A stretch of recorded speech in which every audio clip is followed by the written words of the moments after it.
G'day trendsetters.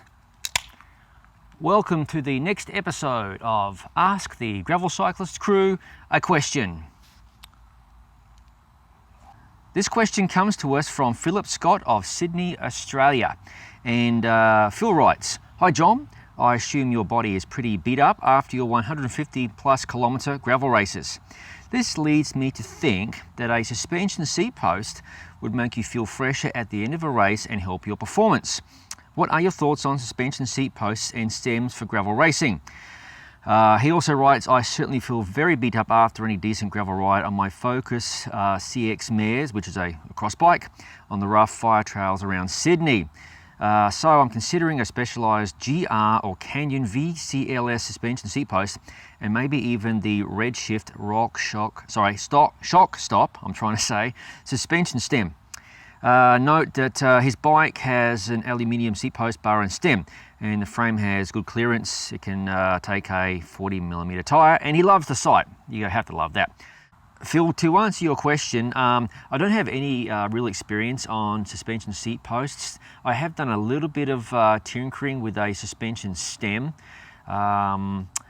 Those items I really need to spend more time on to be giving you a proper opinion, to be honest.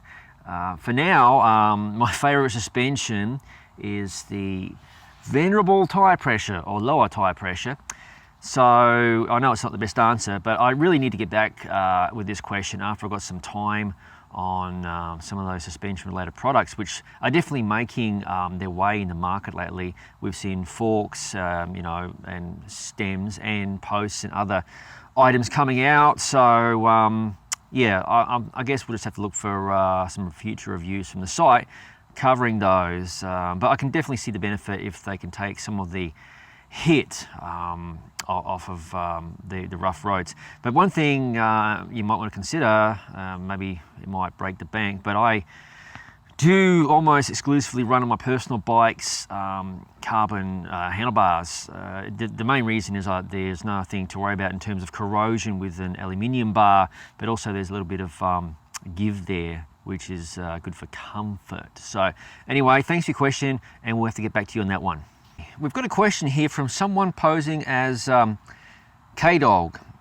I tell you, man, there's a lot of wind-ups, a lot of wind-up questions have been sent into this segment. Anyway, they ask, and by the way, this bloke comes from Mount Flappellation. Interesting.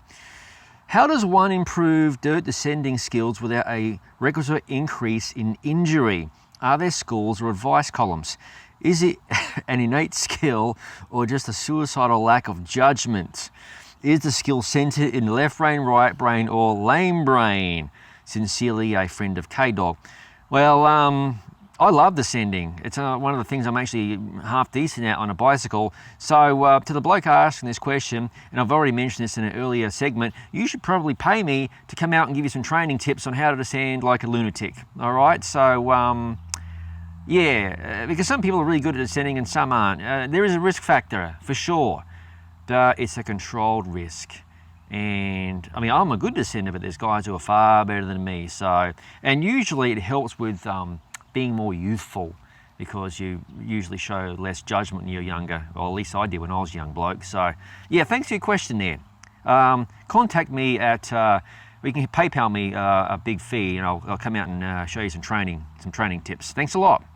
Next question comes from Citizen AZ, or Citizen AZ as I would say. And he's from Gilbert, Arizona. "What type of tyre should I use on smooth rock?" Well, that's a good question, because every time I've ridden on rocky surfaces, say usually in North Carolina or Virginia or those places where I'm going up some nasty steep climb, bloody wheels seem to slip and often lose traction. So thus far I haven't really found the tyre that does well, to be quite frank, at least just climbing. In those circumstances, I've always used the Specialized Renegade tyre, just because it's a 45mm or 1.8mm 29er tyre, and it does hook up beautifully on some nasty terrain. So that's the tyre I'm going to recommend, but obviously you need to have a bike that can clear 1.8 inches or 45 millimeters. So that's going to be your first hurdle. Another tyre to consider, which I've ridden plenty of miles on, and I haven't really ridden it on rock, but it would be the Maxxis Rambler, and mind you, now there's the Maxxis Ravager. I've reviewed both those tyres on the gravelcyclist.com website, so you should probably check those out. They've both got really good tread patterns for some tricky terrain, and they will fit into most gravel bikes. Thanks for your question. The next question comes from Charles of Walkersville, Maryland, and he's actually written in to us before, but he's got another question. He reckons it will apply to gravel and also road. So he's gotten a few punctures recently, and he's checking to make sure there's nothing in the tyre, and he seats the tube and tyre correctly, but he still keeps on getting slow leaks. He roughs the tube up a little. He also adds on some Gorilla Glue. That's interesting. Then the patch completely covering all the holes. If there's multiple, he leaves them to dry overnight. Okay, if I was you, Charles, I would patch the tube one time, because if you're going to patch it like 4 or 5 times, I mean, people may diss me for saying that, but like, that's kind of getting to the point of being a bit unnecessary. And you know, you're going to have problems obviously keeping this tube sealed up and retaining air. So one patch and recycle it. The other thing, and I've mentioned to you before, Charles, is consider going tubeless. And if it doesn't turn out to be a tube issue, and obviously you can also check the tube even after it's patched by putting it in the bucket of water and seeing if there's any air bubbles escaping. That's a good old trick, that one. But check out your your rim strip on the rim. Sometimes if they're not situated correctly, there can be a spot where the tube can rub in the wrong way and cause a slow leak and all sorts of things. So yeah, but seriously, Charles, think about tubeless in your future. Thanks again for your question.